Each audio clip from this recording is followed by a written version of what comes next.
Un niño interrumpe el juicio con 3 palabras que lo cambian todo. Mi abuelo está aquí. Lo que sigue es una historia de amor, pérdida y un milagro imposible. Era un día tranquilo en una pequeña ciudad, pero dentro del tribunal el ambiente era todo menos pacífico. El aire estaba cargado de tensión. La juez, una mujer de rostro sereno pero mirada firme, revisaba papeles con gesto concentrado.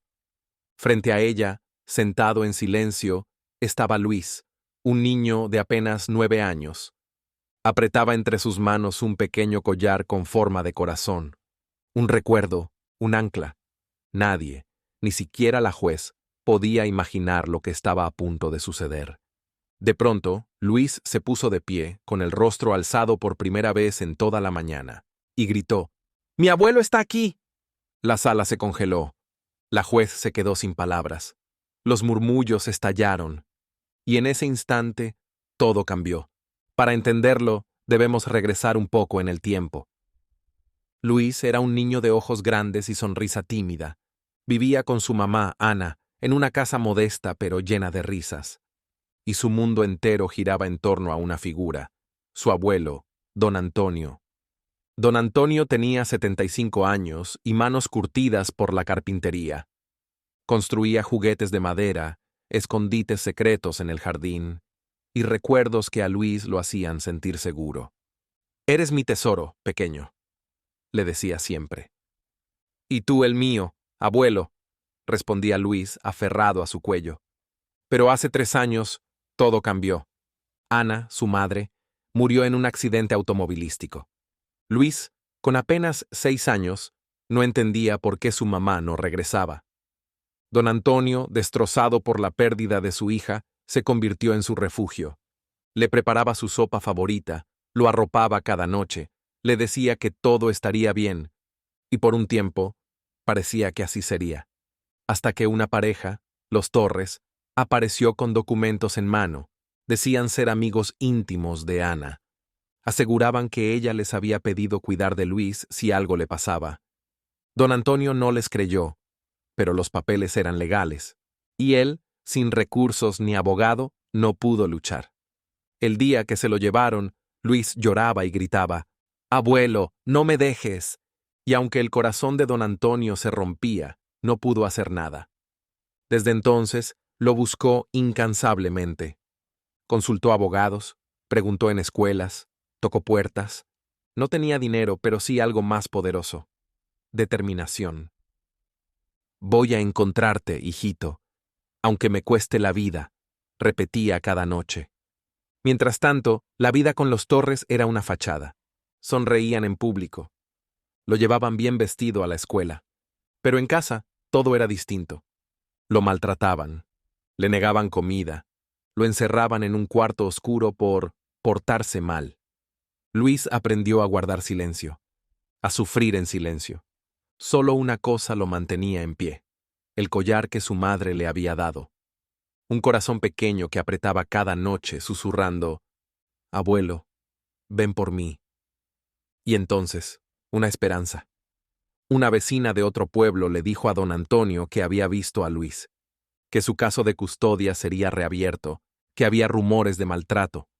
Don Antonio sintió que era su última oportunidad.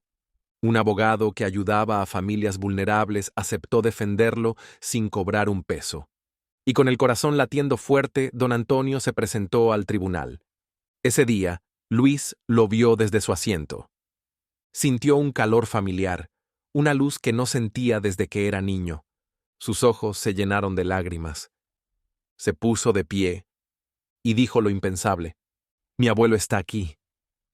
La juez levantó la cabeza bruscamente. Pidió silencio. Los Torres lo sujetaron del brazo, pero ya era tarde. «¿Qué acabas de decir, Luis?», preguntó la juez. «Ellos me hacen daño. Él es mi familia». La sala estalló en murmullos. La juez pidió un receso inmediato. Llamó a una trabajadora social, y con ella, en una sala aparte, Luis contó todo: cómo lo dejaban sin comer, cómo lo encerraban, cómo lloraba cada noche por su abuelo. La trabajadora social vio marcas en sus brazos. La historia era real, Pero cuando pensaron que ya nada más podía pasar, ocurrió lo imposible. La puerta del tribunal se abrió de golpe. Una mujer entró corriendo, el rostro empapado en lágrimas. Era Ana, la mamá de Luis. Estaba viva. El silencio fue absoluto. Don Antonio se tambaleó. Luis, paralizado, soltó un suspiro ahogado. Ana explicó entre sollozos que el accidente había sido una trampa. Un secuestro encubierto. Los Torres habían estado involucrados. Durante 3 años estuvo cautiva, hasta que logró escapar, y al enterarse del juicio, corrió al tribunal. La juez, con lágrimas en los ojos, escuchó su testimonio. Don Antonio la abrazó con fuerza, como si quisiera borrar 3 años de ausencia en un instante. Luis corrió hacia ella, y los 3 se fundieron en un abrazo eterno. La juez no dudó. Luis volvería con su verdadera familia. Los Torres fueron arrestados ese mismo día. Luego se confirmó. Habían orquestado todo por una herencia que Ana había dejado a nombre de su hijo. Esa noche, en la casa de don Antonio, hubo música, una cena sencilla, y algo mucho más poderoso: esperanza. Luis colgó su collar en la pared junto a un dibujo. Él, su mamá y su abuelo. Bajo un arco iris brillante. ¿Qué harías si fueras Luis? ¿O si fueras Ana o don Antonio? Déjanos tu opinión en los comentarios. Si esta historia te llegó al corazón, regálanos un like y suscríbete a Cicatrices del Alma. Activa la campanita para no perderte más relatos donde el dolor se transforma en fuerza y amor.